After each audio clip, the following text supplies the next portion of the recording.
তোমাদের গাই হলো মাথা, তোমাদের বাবাকে তোমরা বলতে পারো না।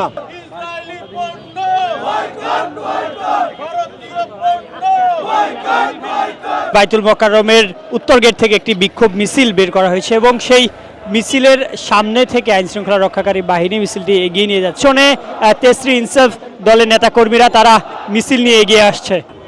আপনারা যদি চট্টগ্রাম নিয়ে লাফালাফি করেন, আমরা কলকাতা, সেভেন সিস্টার, আগরতলা সবকিছু নিয়ে টান দেব এবং মরহুম আব্দুল হামিদ খান পাশানির পূর্ণ মানচিত্র নিয়ে নেব। আমরা বাংলাদেশের মধ্যে পূর্ণ মানচিত্র আমরা বহন করব।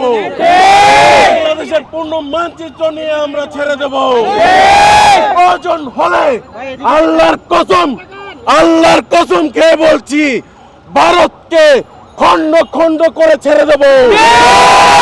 ভারতেরা গোমূত্র সন্তানেরা, তোমাদের সাথে আমরা কি লড়বো? তোমাদের গাই হলো মাথা, তোমাদের বাবাকে তোমরা বলতে পারো না। তাহলে তোমাদের গায়ে যদি মাথা হয়, তোমাদের বাবা স্বীকৃতি পেতে হবে ষাঁড়। আর যদি ষাঁড় তোমাদের বাবা না হয়, তোমাদের পিতৃ পরিচয় নাই, তোমরা যারো সন্তান। বাংলাদেশের মুসলমানের সাথে লড়তে এসো না। বাংলাদেশের মুসলমানের সাথে লড়তে এলে তোমরা বর্ডারে শেষ হয়ে যাবে।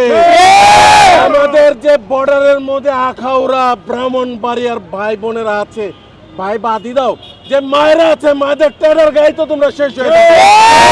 বাংলাদেশের সাথে কোনো পায়তারা করতে এসো না।